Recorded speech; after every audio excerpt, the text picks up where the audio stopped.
Овие тројца поети постануваат неразделни пријатели во првата половина на 90-тите. Сашо Гивовгиш му станува кумна крштевка на епископот Давид, а колку што знам, тие до ден денес водат жарки расправи за уметност.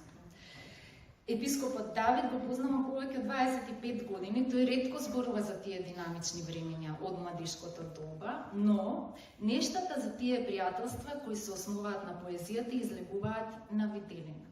Например, кога бев на комеморација по повод упокоението на писателот Игор Исаковски, некој од учесниците раскажуваше една анекдота.